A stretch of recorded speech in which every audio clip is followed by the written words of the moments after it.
guys, welcome back to my YouTube channel. My name is Jasmine, aka Jose, and this is the follow-up video to my coming out story, where I'm gonna share 4 lessons or advices that I wish someone would have told me when I was going through the process, that I later on in life just learned the hard way and taught me a lot of great things. And hopefully this can help anybody, and if they're in that position, if they're thinking about coming out, or they just want advice, they just want to help somebody out and see the different options. So the first lesson is, you don't owe anybody anything. The person who you owe anything at all to is yourself, your happiness, your vision, your goal. Where do you want your life to be? Your coming out story should be yours. Sometimes it doesn't happen that way, where we get outed or things happen where people do start finding out. But at the end of the day, it's very important to look for a way to gain control of the situation. The reason why I say that is because it's your story, it's your life, it's your experiences. It's whenever you're ready. You don't have to come out to everybody. You don't even have to come out at all. You just be yourself. Because of the world that we do live in, unfortunately, we do have to come out and do all these crazy, like, it has to be like this grandiose thing, where honestly it should just be, hey, I'm dating this girl, or hey, I'm dating this guy, and then that's it. But of course, for the people that you perceive, like, you feel like you need to, always start with the self-confidence that you don't owe anybody anything.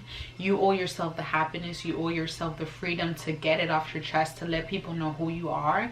And then you'll start figuring out who's in your circle and who's not, whose point of view is very linear, and who is gonna focus on who you are truly as a person, and your values and your love and your dedication and your, you know what I mean, those things that matter. So first lesson, you don't owe anybody anything. It's your journey. You decide when you want to take those steps and who you want to take those steps with. It doesn't have to be a grandiose thing to everybody. It could be a couple friends or family member, or you could just start out with one person at a time. It's your journey. You decide whatever you're comfortable with and whatever's going to make you happy at the end of the day.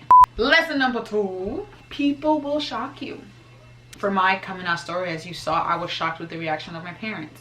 I didn't know they were going to take it that way because of how they raised me, how they taught me to love one another, to be there for one another. It took them time to get there. It took them time to be like, okay, this is gonna okay. She's a human being. This does not affect anything in her life. She's gonna be perfectly fine. For others, it takes longer time. For some, they never do. Some people will shock you. That strange cousin that you never talked to in a party, that sat there in the corner, you were like, this weirdo, might be your #1 supporter. It might be the person that stands up and it's like, yes, girl, get it. Like, you'll be very surprised and shocked of what will happen with the people around your life. It is sad that sometimes when you realize that people that don't. I've always had this saying where it's like, whenever you're ready to go on to the next phase of your life, not everyone is meant to go with you. And part of that process, and kind of like that break and show process, is letting go of the people who you're outgrowing, letting go of the people that no longer serve their purpose in your life anymore. And if you look at it that way, it's like, you had those memories with this individual, you loved them, you cared for them, they were in one phase of your life, you're moving on to the next phase of your life for your ultimate happiness. So, and so that I said, never apologize for being who you are. That's just like a sub lesson in itself. There's no apologies of being who I am. Like, we're good. Lesson number 3. This is a little bit tricky to explain. The way that I view it, and something that I learned later on in life, is that when I was coming out, I was trying to change people. I was trying to be like, no, like, you're supposed to be this way and this way and that way. And they were telling me, you're supposed to be this way and that way.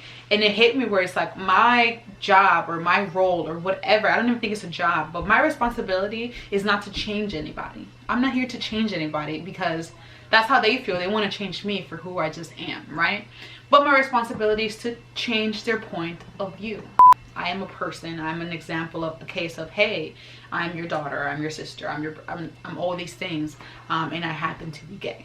I still have goals, I still have feelings, I am still a human being. I will reach highs, I will reach low, the same as you, just this one thing that's a bit different, which is actually normal, so it's not even different, right?